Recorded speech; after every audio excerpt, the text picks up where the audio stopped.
अब रोमियो की पत्री में आइए 6 अध्याय 3 से लेके 6 पदों को। रोमियो की पत्री 6 अध्याय 3 से लेके 6। Romans chapter 6 3 to 6। यहां लिखा है, क्या तुम नहीं जानते कि हम सब जो बपतिस्मा के द्वारा मसीह यीशु के साथ एक हुए, बपतिस्मा द्वारा उसकी मृत्यु में भी सहभागी हुए।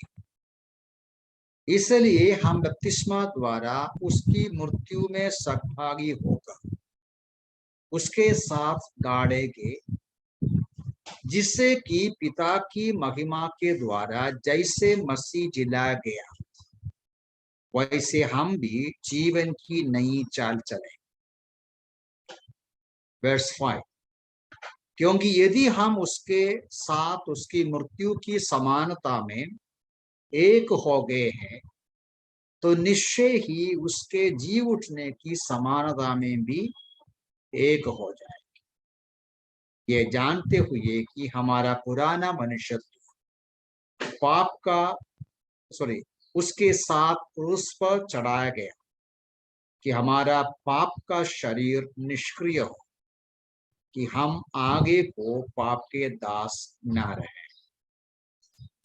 बहुत ही मतलब बपतिस्मा का बहुत क्या बोल सकते हैं, मुख्य, सबसे मुख्य मतलब यहाँ प्रेरित पौलुस लिख रहा है। हम धीरे देखेंगे और गहराई से विचार करने का प्रयास करें। यहां से एक बात पौलुस कहते हैं, बपतिस्मा जब एक इंसान, एक विश्वासी करते लेते हैं, बपतिस्मा में क्या होते हैं, पानी में डूबता है। तो एक व्यक्ति को पानी में डुबाते हैं और वो पानी में से बाहर आते हैं, तो क्या होते हैं, वो एक निशाना है, वो एक चिन्ह है इस बात का, यीशु मसीह के साथ मारा गया, यीशु मसीह के गाड़ा जाते हैं, यीशु मसीह के साथ जी उठते हैं। एक चिन्ह है। बपतिस्मा एक्चुअली एक चिन्ह होता है, वो दिखाता है, एक चिन्ह के रूप में, बाहरी रूप से दर्शाता है, मैं यीशु मसीह के साथ मारा गया, गाड़ा जाता हूं, जी उठा। ये अनुभव मैं वचन और पढ़ूंगा, उसके बाद उसको एक्सप्लेन करूंगा।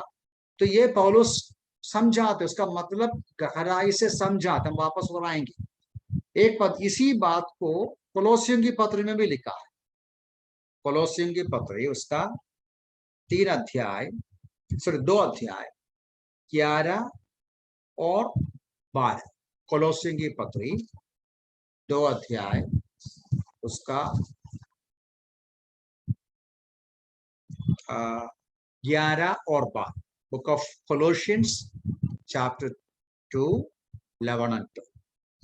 यहां लिखा है, उसी में तुम्हारा भी ऐसा कतना हुआ है, जो हाथ से नहीं वरन मसीह के अनुसार कतना है, जिसमें शारीरिक देह उतार दी जाती है और बपतिस्मा में उसके साथ गाड़े गए और उसी के साथ जिलाए गए। देखो, बपतिस्मा के साथ क्या हो गया, बपतिस्मा में तुम उसके साथ गाड़े गए। तो यहां भी पौलुस बपतिस्मा को एक बेरियल से तुलन करते हैं, फ्यूनरल, दफन। उसके साथ गाड़े गए और क्या पढ़ते हैं, और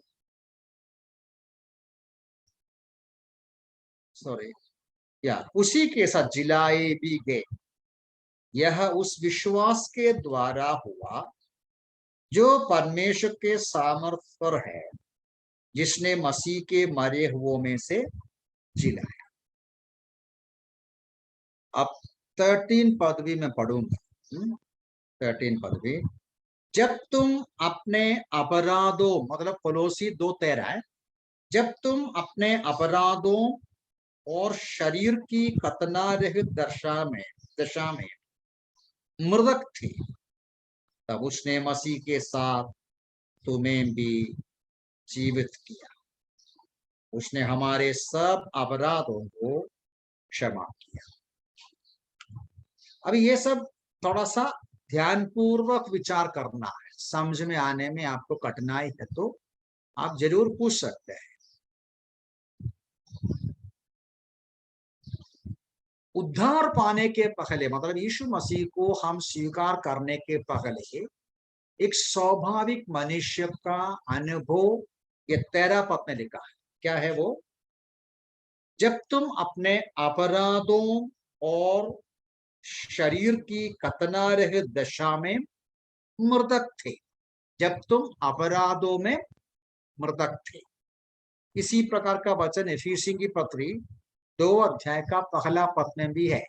Ephesian chapter 2 verse 1, Ephesians chapter 2 verse 1 में भी इसी प्रकार का वचन मैं पढ़ूंगा। तुम तो उन अपराधों और पापों के कारण मरे हुए थे। एक व्यक्ति पाप में, अपराध में मरे हुए, ये समझना बहुत मुश्किल है। अभी इफिसी 2 का पहला पद है, अभी जो मैंने पढ़ा, पाप और अपराधों में मरे हुए थे। अब 2 पद भी देखिए, जिनमें तुम पहले इस संसार की रीति और आकाश में शासन करने वाले अधिकारी अर्थात उस आत्मा के अनुसार चलते थे। आप अभी ध्यान से देखो, तुम मरे थे, मरे हुए थे, चलते थे। मरे हुए लोग चलता है क्या? तो इसलिए यहां प्रेरित पौलुस हमारा आध्यात्मिक अनुभव के बारे में लिखा। पापों और अपराधों में मरा मतलब क्या है? पापों और अपराधों में मरा मतलब पाप के वजह से, ये बात एकदम पुराना अनुभव है। एदन का गार्डन में, एदन का बगीचा में, जब परमेश्वर ने आदम हव्वा को बताया कि ये वस्तु, ये फल नहीं खाना। कौन सा फल? एक झाड़ का फल, आपको याद है वो कहानी? ये जो फल नहीं खाना, तुम खाओगे तो क्या होगा? तुम मरोगे, तुम मरोगे। लेकिन हम क्या पढ़ते हैं उत्पत्ति में? वो मरा है क्या? वो पाप किया, मतलब फल खाया, फल खाने से परमेश्वर का वचन का उल्लंघन किया। शरीर में मरा नहीं, वो आत्मा में मरा, आत्मिक जीवन में मरा। वो पाप करके, पाप के वजह से उनका आध्यात्मिक जीवन मर गया, ईश्वरीय जीवन मर गया। अभी किसी ने इसके लिए उदाहरण बताया, थोड़ा समझने के लिए। अभी कभी कभी मान लो कुछ क्या बोलता है, लाइटनिंग होता है ना, लाइटनिंग, लाइटनिंग होगा तो क्या होता है? लाइट चले जाते हैं ना, कभी कभी करंट चले जाते हैं। अभी वो भाई साहब ने ऐसा उदाहरण बताया, ये केवल लाइटनिंग नहीं, एक आप इमेजिन कीजिए, इंसान का जीवन एक इमारत से तुलन करो। इमारत, एक इमारत जो है, ग्राउंड फ्लोर होता है, फर्स्ट फ्लोर होते हैं और सेकंड फ्लोर, तो 3 मंजिल है ना। ग्राउंड, उसके ऊपर एक मंजिल, उसके ऊपर एक मंजिल। मनुष्य के अंदर भी परमेश्वर ने जब हमको बनाया तो हमारा 3 पार्ट के साथ बना है। ये अलग विषय है, लेकिन समझाने के लिए मैं थोड़ा सा बताता हूं। हम एक शरीर है जो हमें पृथ्वी से चलने के लिए, पृथ्वी पर मूव करने के लिए शरीर है। उसी प्रकार हमारा एक आत्मा है ईश्वर से संपर्क करने के लिए। परमेश्वर से संपर्क करने के लिए हमारे अंदर आत्मा दिया। इसके अलावा हमको एक और चीज है, अब इंग्लिश में उसको बोलता है बॉडी सोल एंड स्पिरिट बोलते हैं। अब हिंदी भाषा में पता नहीं उसके लिए कैसा कौन सा शब्द अच्छा है, लेकिन मुझे ऐसा लगता है शरीर, प्राण और आत्मा, प्राण और आत्मा या देही भी बोलते हैं। हमारा शरीर के लिए अब खाना खाते हैं, हम शरीर समझ सकता है, देख सकते हैं, हमारा शरीर समझ सकते हैं, हम देख सकते हैं, हम दुबला होते हैं, मोटा होते हैं, कमजोर होते हैं, हम शक्तिशाली बनते हैं ना, शरीर हम समझ सकते हैं आसानी से। और इसी प्रकार हमारा एक आत्मिक पार्ट है, स्पिरिट पार्ट है, जो ईश्वर से संपर्क करने का है, ईश्वर से। और उसके अलावा एक पार्ट है हमारे अंदर, उसको प्राण बोलते हैं, जो हमें पढ़ने के लिए, समझने के लिए, सीखने के लिए। अभी जानवर और इंसान से क्या फर्क है? बहुत फर्क है ना। जानवर को शरीर है, हमको भी शरीर है, लेकिन जानवर को सीखने का शक्ति नहीं है, समझदारी नहीं है। ये समझदारी के साथ हमको बनाया, और जानवर को परमेश्वर को पहचानने का भी ताकत नहीं है। तो जब आदम हव्वा पाप किया तो क्या हो गया? शरीर उधरी है, प्राण भी उधरी है, वो देख सकते हैं, समझ सकते हैं, पढ़ सकते हैं। ईश्वर को पहचानने का क्षमता टूट गया। तो इमारत से तुलन करेगा तो ग्राउंड फ्लोर है उधर, फर्स्ट फ्लोर वो भी उधर ही है, ऊपर का माला क्या हो गया? गिर गया। आदम हव्वा पाप करते समय बड़ा भूकंप, ऐसा समझने के लिए बोलता है, बड़ा एक भूकंप हो गया। ये दो मंजिल या 3 मंजिल बिल्डिंग का ऊपर का मंजिल निकल गया, गिर गया, पावर गया, पावर कट हो गया, ईश्वर से संपर्क रुक गया। मनुष्य उस दिन से लेकर आत्मिक जीवन में मरा हुआ है, पाप और अपराध में मरा है।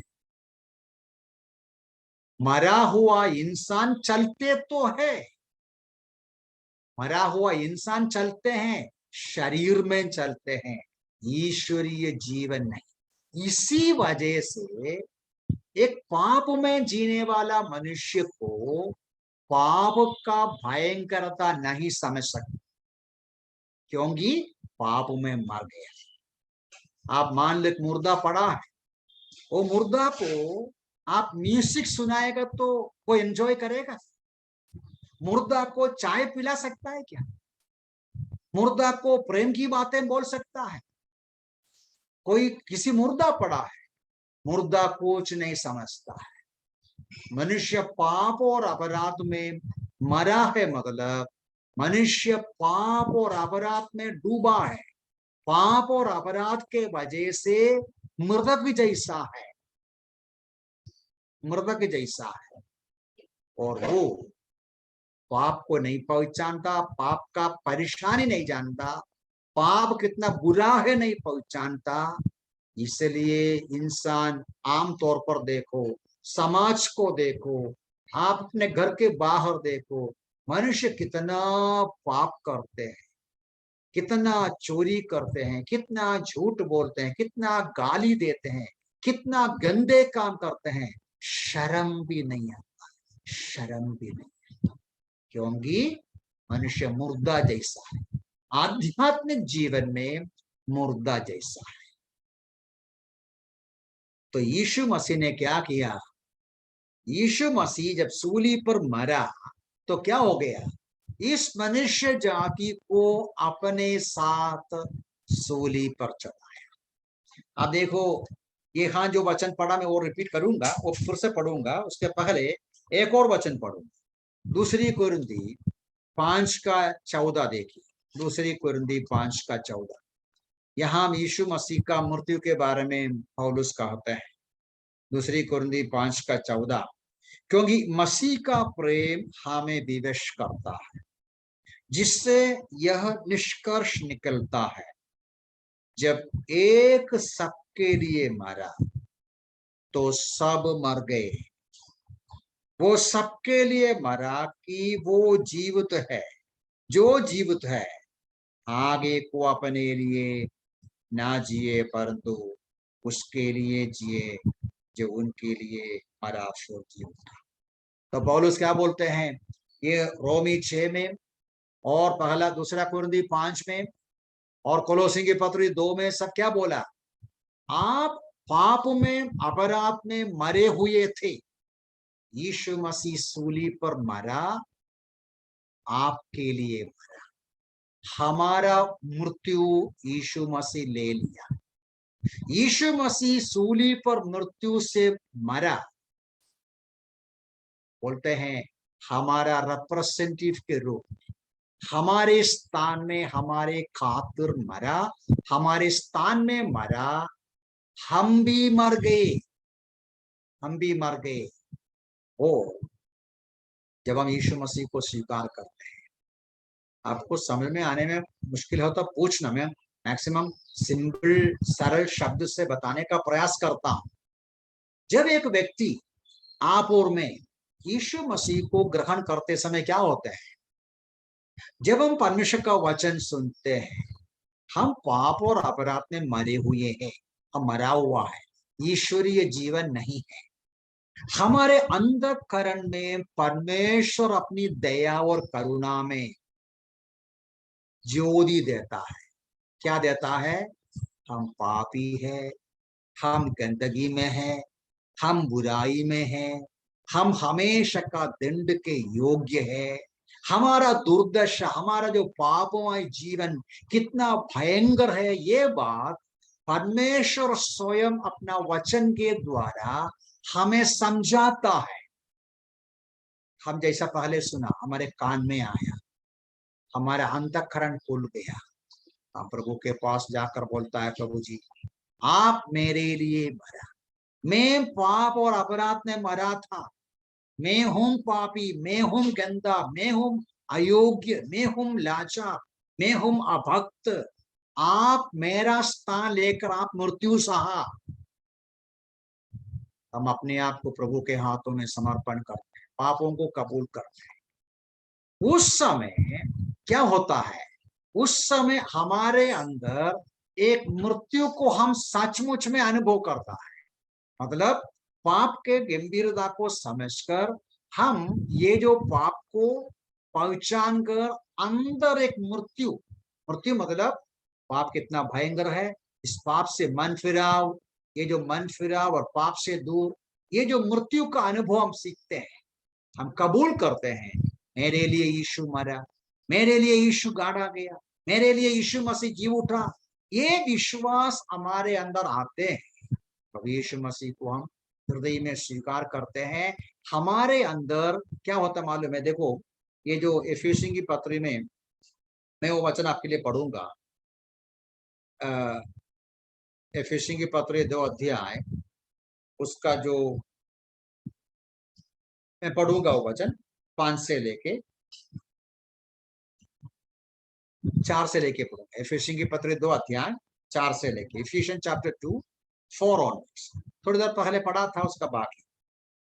परंतु परमेश्वर ने जो दया की धनी है, दया का धनी है, अपने उस महान प्रेम के कारण जिसे उसने हमसे प्रेम किया, जबकि हम अपने अपराधों के कारण मरे हुए थे, उसने हमें मसीह के साथ जीवित किया, अनुग्रह से तुम्हारा उद्धार। आप और मैं उद्धार पाते समय क्या होते हैं, देखिए एक जीवन का क्या बोलता उद्भव, जीवन का उद्भव। अभी हमारे घर में छोटा बच्चा है ना, हमारे घर में छोटा बच्चा है, आप जानते हैं, जो 3 महीने का है, आज दोनों इधर है, 3 महीने का भी है, 8 महीने का भी है। एक छोटा सा बच्चे को आप हाथ में लेते हैं या उसको देखता है, आश्चर्यचकित होता है ना। एक मैं छोटा बच्चे को देखे आश्चर्यचकित, हम सब बच्चे थे, बच्चों को देखते रहे, लेकिन एक एक बच्चे को देखो आश्चर्यचकित, 3 महीना हो गया अभी तक वो उठा नहीं है। वो उठने का प्रयास करता है, पाँव हिलाता है, हाथ हिलाता है, ऐसा ऐसा ऐसा हिलाता है। एक जीवन का उद्भव और जीवन कैसा बढ़ते हैं, एक एक मिस्ट्री होता है। मतलब इसका क्या बोलता है, साइंस समझाना मुश्किल होता है, कितना भी बोले, ये परमेश्वर का कार्य है। तो मेरा कहने का मतलब, हमारा शारीरिक जन्म और हमारा शारीरिक जन्म का जो उद्भव और प्रगति समझना समझाना मुश्किल है, लेकिन अनुभव करते हैं। इसी प्रकार हमारा आध्यात्मिक जीवन, हमारा नया जीवन, ये भी समझना समझाना आसानी नहीं, लेकिन अनुभव कर सकते। तो ये है यहाँ एफिसी 2 में भी पौलुस ने क्या बोला। पौलुस बोलते हैं, आप जब पाप में मरा था, पाप और अपराध में मरे हुए थे, उस समय परमेश्वर जो करुणा में धनी है, आपको जिलाया, जीवन दिया, आपको क्विकन किया। ये कैसा किया बोलेगा तो उसका वर्णन करना मुश्किल है, लेकिन जितने लोग यीशु मसीह के पास आकर प्रभु यीशु मसीह का सूली का मृत्यु मेरे लिए था, मुझे मरना था, यीशु मसीह मेरा स्थान ले लिया, ये कबूल करके यीशु मसीह को हृदय में ग्रहण किया, उनके अंदर एक मृत्यु पुनरुत्थान, एक नया जीवन का अनुभव होता है। यहाँ एक दफन है, यहाँ एक पुनरुत्थान है, यहाँ एक नया जीवन है।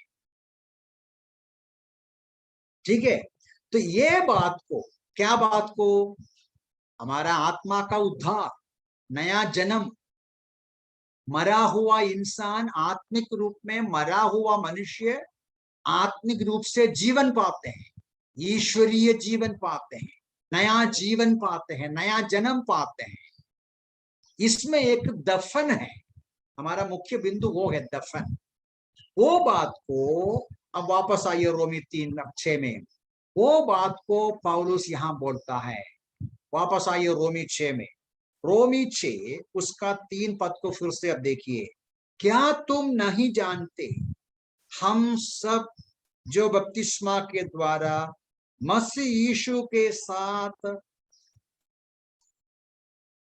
मर गए, सॉरी, बपतिस्मा के द्वारा यीशु मसीह के साथ एक हुए, बपतिस्मा द्वारा उसकी मृत्यु में सहभागी हुए, इसलिए हम बपतिस्मा द्वारा उसकी मृत्यु में सहभागी होकर उसके साथ गाड़े गए और उसके साथ पिता के महिमा के द्वारा जिलाया गया। तो प्रेरित पौलुस यहाँ एक मृत्यु को दिखाते हैं, एक दफन को दर्शाते हैं, एक जीव उठना, पुनरुत्थान को दर्शाते हैं। ये हमारा आत्मिक अनुभव है जब हम उद्धार पाते हैं। अब समझ में आया? कोई भी व्यक्ति जब अपने पापों को कबूल करते हैं, यीशु मसीह को स्वीकार करते हैं, उस समय अंतःकरण में, हृदय के अंदर ये अनुभव करता है, मैं मर गया, मैं दफनाया गया, मैं जी उठा यीशु के साथ, नया जीवन। ये जो आध्यात्मिक अनुभव, ये जो आंतरिक अनुभव, ये जो अनुभव जो हमारे हृदय में हुआ, अंदर हुआ, ये हम बपतिस्मा के द्वारा चिन्ह के रूप में दूसरों के सामने गवाही देता है। तो किसको बपतिस्मा देना चाहिए? हमारा पॉइंट ये है, हमारा मुद्दा कौन बपतिस्मा लाना है। अभी आप बोलिए कौन बपतिस्मा लाना, ये वचन के अनुसार है, बपतिस्मा कौन लेना चाहिए या किसको देना चाहिए? देखेंगे आपके मन में क्या जवाब। बपतिस्मा कौन लेना, अभी इतना जो मैंने वचन सुनाया, मतलब समझाया, बपतिस्मा कौन लेना है, किसको बपतिस्मा देना चाहिए? आप कोई भी आप बोल सकता है तो अच्छी बात है, कोशिश करो। Who should take baptism? कौन बपतिस्मा लेना है या किसको बपतिस्मा लेना है? कोशिश करो।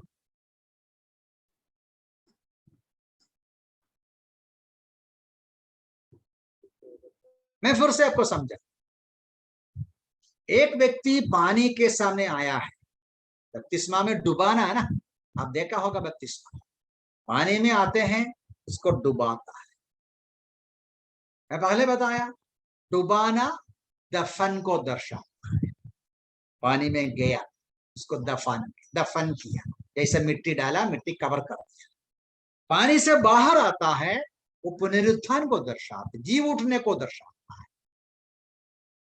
मृतक यीशु मसीह के साथ मारा गया, यीशु मसीह के साथ गाड़ा गया, यीशु मसीह के साथ चिल्लाया गया, जी उठा। तो बपतिस्मा किसको देना चाहिए? मैं देखता हूं आप क्या बोलेंगे, देखता हूं। बोलो, कोई भी बोलो। मैं आपका नाम नहीं बोलता क्योंकि आप में मर गया और नया जीवन। हाँ, जो मर गया, बस उतना ही, वो ही आंसर, जो मर गया। क्योंकि किसको दफन करेंगे? दफन किसको करेगा? जो मर गया। अब इमेजिन कीजिए, एक व्यक्ति जो मरा नहीं, आप उसको दफन करेगा तो क्या हो? आप बोलो क्या हो? एक इंसान मान लो मरा नहीं, आप उसको दफन करेगा तो क्या हो? आप बोलेगा मर जाएगा। मैं बोलूंगा मर जाएगा नहीं। आप मिट्टी डालते समय शायद थोड़ा मिट्टी ऊपर गिरेगा, थोड़ा पत्थर वगैरह गिरेगा, वो जल्दी उठेगा। उठ के जो उसको दफन कराने का प्रयास किया, फिर तमाशा देखे, है ना। दफन, बपतिस्मा एक दफन के समान है, तो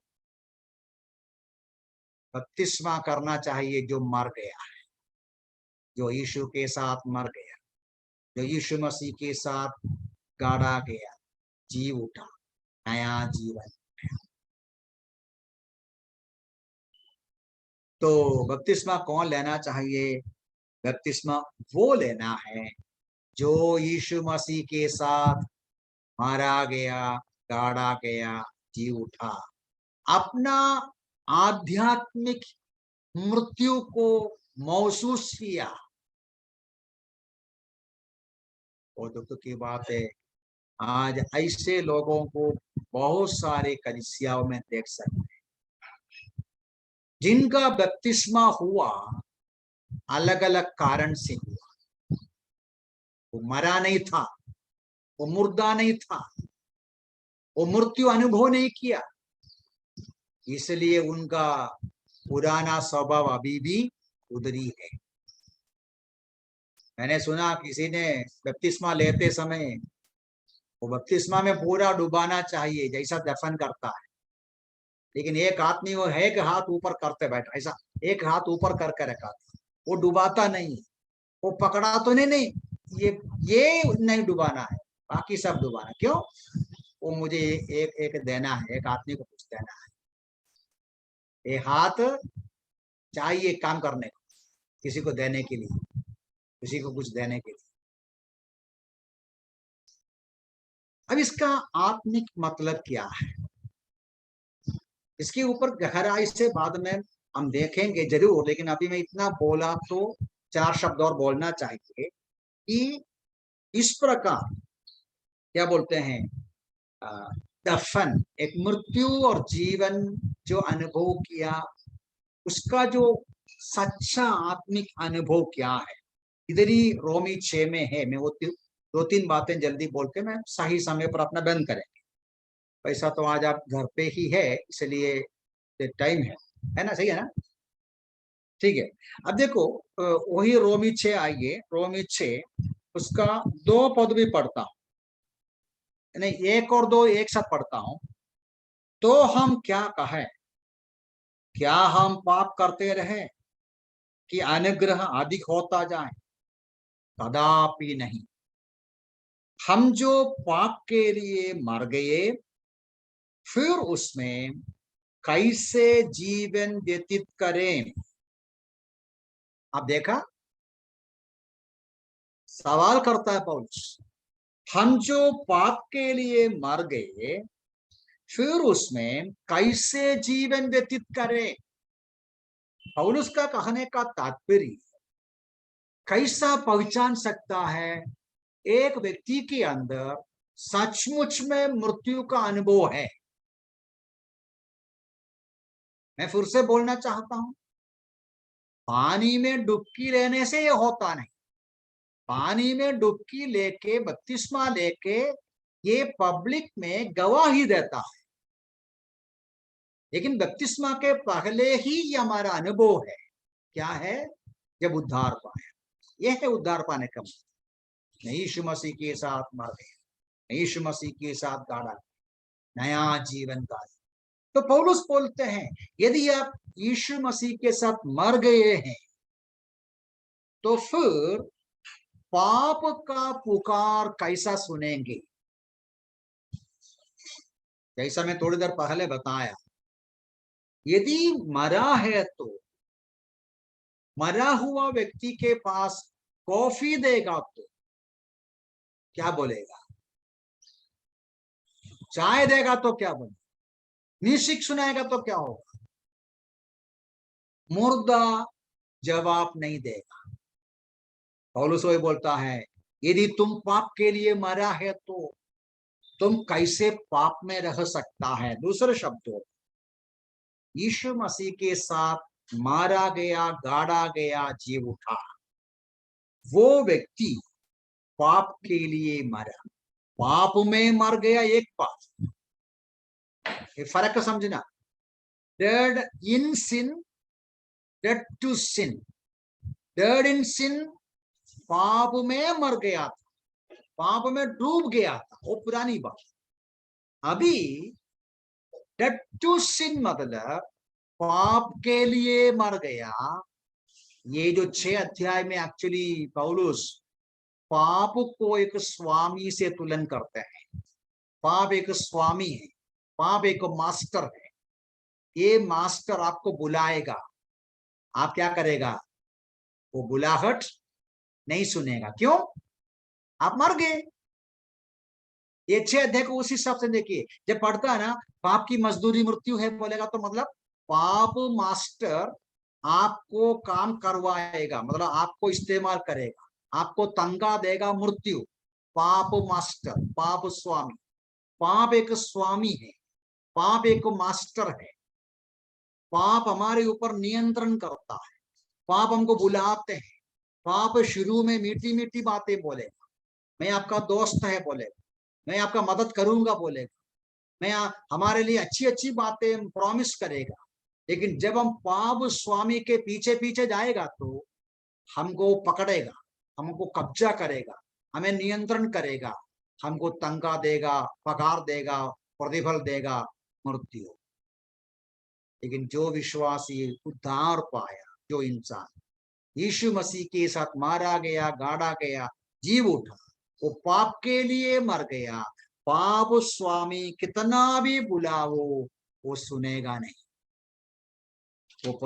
वो जवाब नहीं देगा। रोमी 6 का 6 पद भी देख लीजिए, वो भी इसी प्रकार है। यह जानते हुए हमारा पुराना मनुष्यत्व उसके साथ क्रूस पर चढ़ाया गया, हमारा पाप का शरीर निष्क्रिय हो गया। हमारा पाप का शरीर निष्क्रिय हो गया, हम आगे को पाप का दास ना रहे। अब गलतियों की पत्री 5 का 24 देखिए। गलतियों की पत्री 5 का 24। गलतियों की पत्री 5 का 24।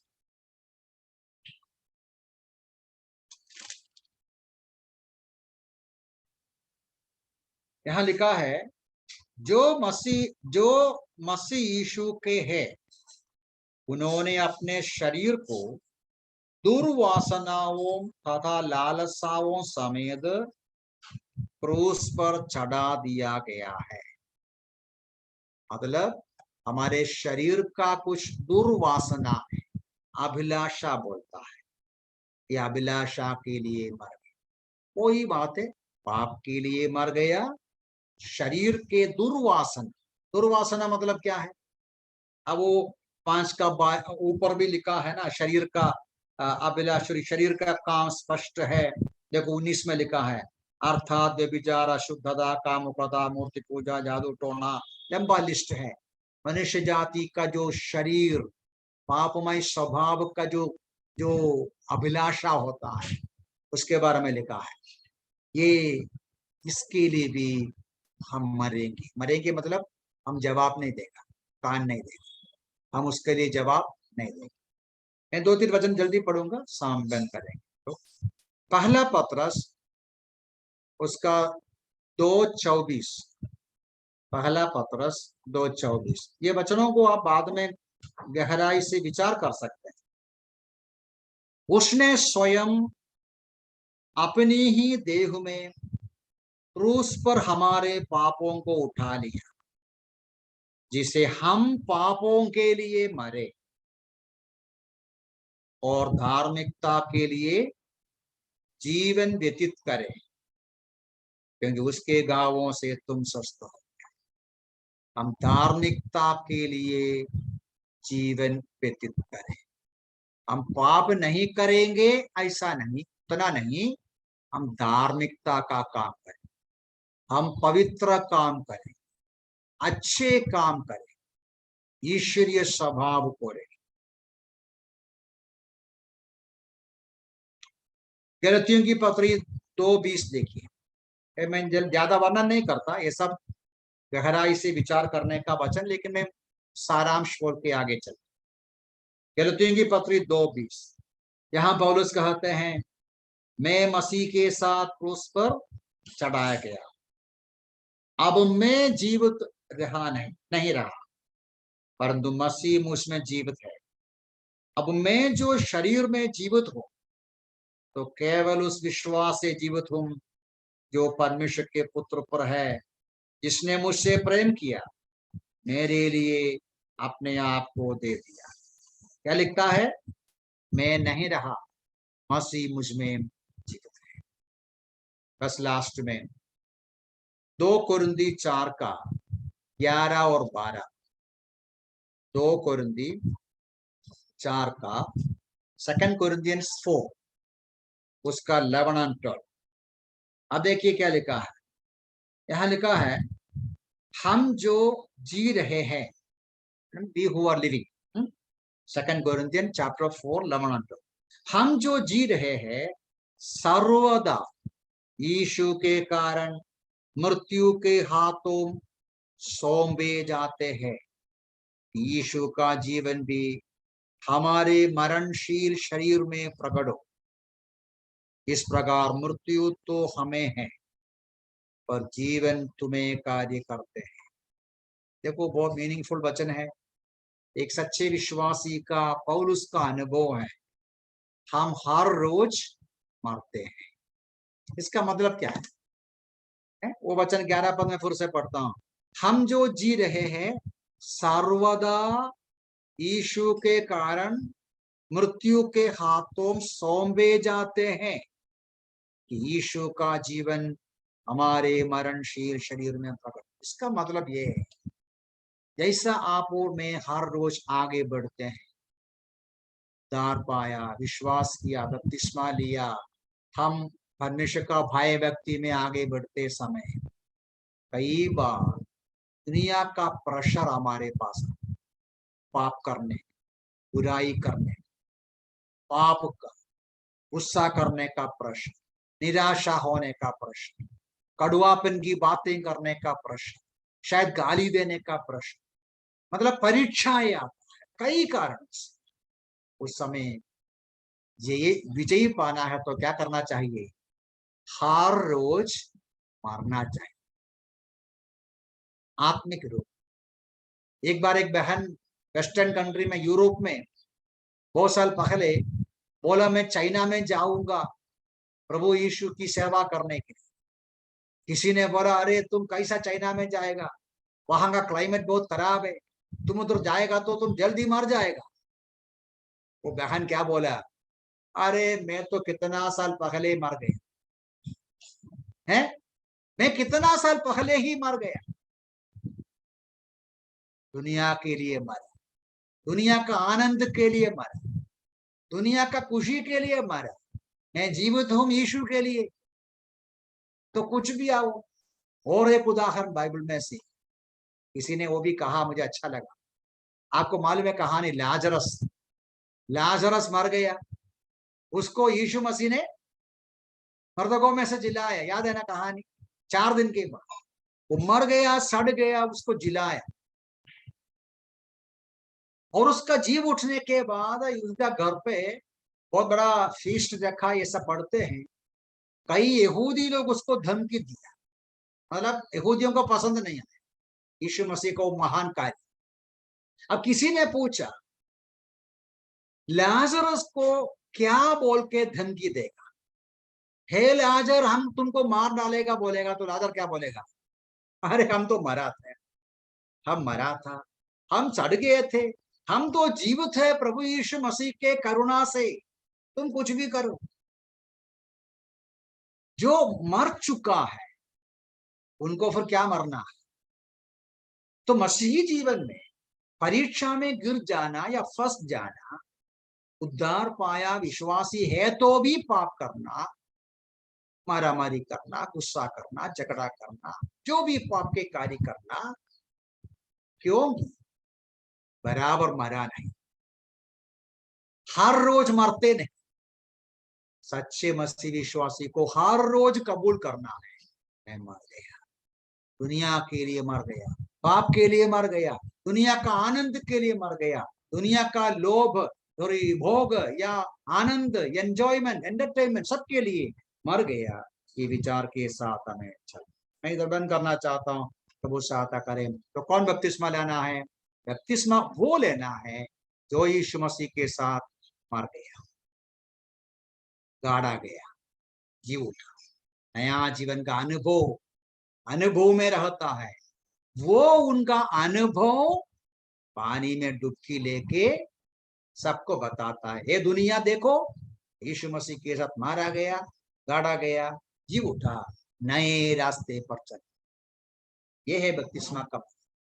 प्रभु हमें सहायता करे, बपतिस्मा हम जब लेते हैं ये विचार के साथ ले, और ये सच्चाई हर रोज जीवन में रखते हुए जीवन बिताने के लिए भी प्रभु हमें सहायता करे।